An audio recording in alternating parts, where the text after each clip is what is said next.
샬롬. 오늘은 사순절 13번째 날입니다.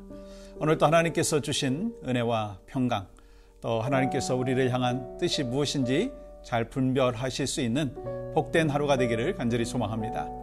먼저 우리가 찬송가 540장 주의 음성을 내가 들으니 함께 찬양하겠습니다.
주가 주시는 참된 기쁨도 헤아릴 수 없도다.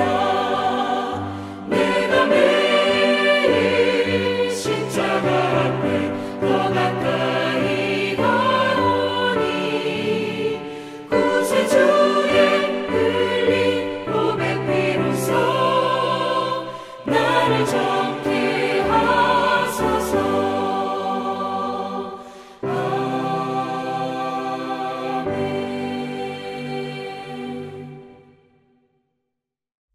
오늘 허락하신 말씀은 출애굽기 15장 26절입니다.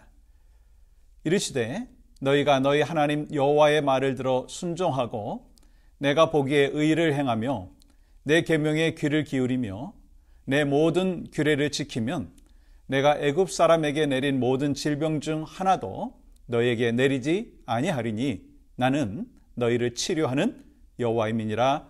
아멘. 오늘 본문 중심으로 해서 건강한 사회를 향한 꿈이라고 하는 제목으로 말씀을 나누려고 합니다. 현대 사회에서 건강이라고 하는 단어는요, 단순히 질병이 없는 상태를 의미하는 게 아니죠. 이 건강한 사회는 신체적 건강뿐만 아니라 도덕적으로, 영적으로, 또 관계적인 건강까지 포함하는 거예요. 오늘 본문에서 하나님께서는 이스라엘 백성에게 나는 너희를 치료하는 여호와라 말씀하시면서 하나님이 원하시는 건강한 공동체가 어떤 모습이어야 하는지 보여주고 계십니다. 우리는 건강한 사회를 위해서 무엇을 실천해야 될까?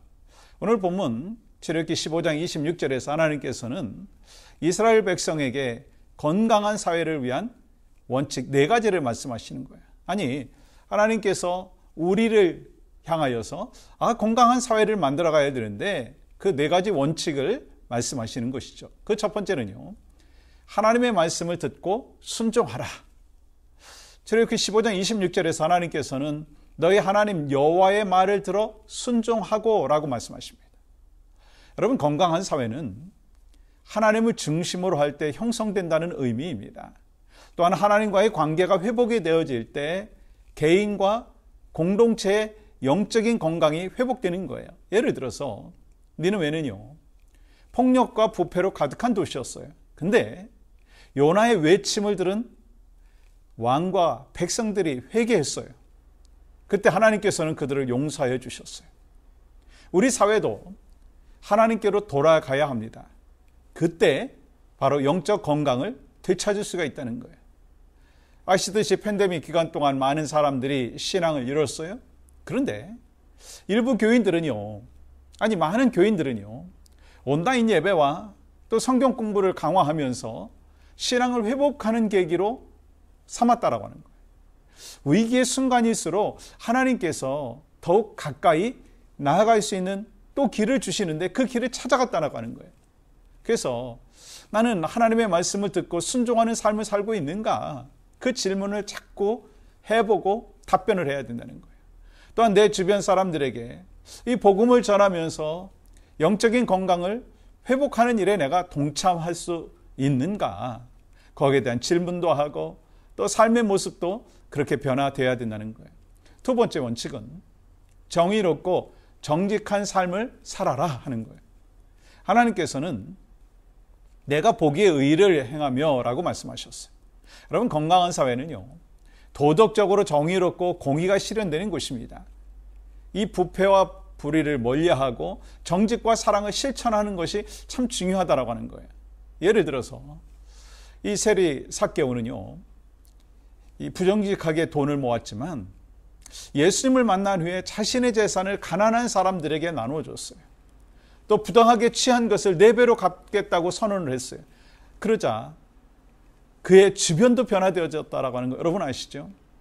우리도 작은 정직이 건강한 사회를 만드는 시작이 될 수 있다는 거예요. 아니 뭐 내가 변화해가지고 어떻게 세상이 변할 수 있을까? 아니라는 거예요.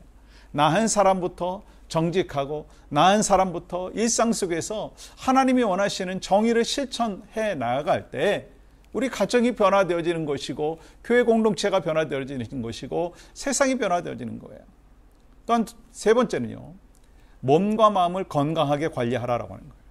하나님께서는 내 모든 규례를 지키면 이라고 말씀하셨어요. 건강한 생활 습관을 유지하는 것이 중요한 거예요. 이 하나님의 창조 질서를 따라서 바르게 먹고 바르게 쉬는 것이 필요하다는 거예요. 예를 들어서 이런 거죠. 다니엘과 그의 친구들, 왕의 음식 대신에 채식과 물을 선택을 했어요. 그 결과 그들의 건강과 지혜가 더욱 뛰어나게 되었다는 거예요.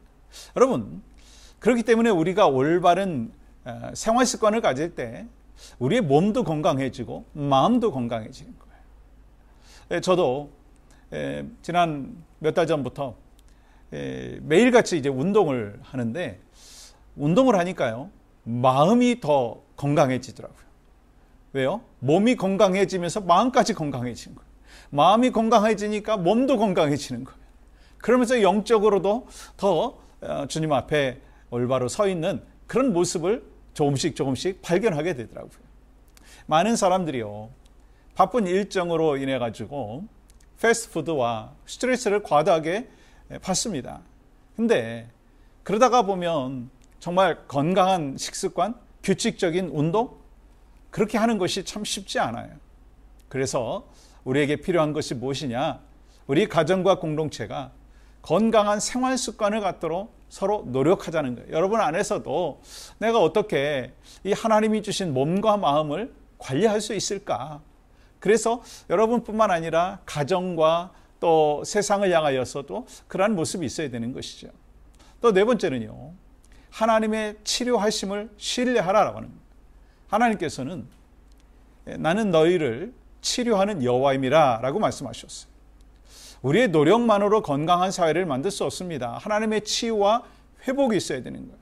예를 들어서 38년 동안 병을 앓던 사람이 있었잖아요. 그는 스스로 치유될 수 없었지만 예수님께서 그를 찾아가 직접 고쳐주셨어요. 그러니까 이 사회적인 문제와 개인의 아픔을 해결하기 위해서는요, 하나님의 치유의 손길이 필요하다고 하는 거예요. 많은 사람들이 정신적인 스트레스와 외로움으로 인해서 고통을 받죠. 그런데 교회가 그들을 사랑으로 돌볼 때 마음의 치유가 일어나는 거예요. 건강한 사회는요, 하나님이 원하시는 공동체입니다. 그래서 우리가 해야 될 일이 무엇인가? 정말 하나님께서 우리에게 주신 귀한 공동체를 세워나가면서 정말 건강한 사회를 향한 꿈을 꾸시는 하나님 앞에 우리가 어떻게 반응해야 되는가? 오늘 몇 가지 말씀을 드렸죠. 하나님의 말씀을 듣고 순종하라. 정의롭고 의로운 삶을 실천해라. 하나님의 창조 질서를 따르는 건강한 습관을 가져라. 하나님의 치유하심을 신뢰하고 또 주변 사람에게 나누자. 여러분과 저의 삶의 모습 가운데 그러한 은혜와 복이 있기를 간절히 소망합니다. 우리 함께 기도할 때 우리가 주님의 말씀을 듣고 순종하는 삶을 살게 하시고 또 가정과 교회, 사회 속에서 정직하고 의롭게 살아가게 하여 주시옵소서. 또한 우리가 먼저 변화되어서 건강한 공동체를 세워가는 도구가 되게 하여 주시옵소서. 함께 기도합니다. 하나님, 오늘 또 살아서 역사하시는 신실하신 하나님, 그 하나님을 믿고 신뢰하며 오직 하나님 앞에 영광이 되어지는 복된 삶을 살아갈 수 있도록 은혜와 복을 더하여 주시옵소서. 예수님의 이름으로 기도합니다. 아멘.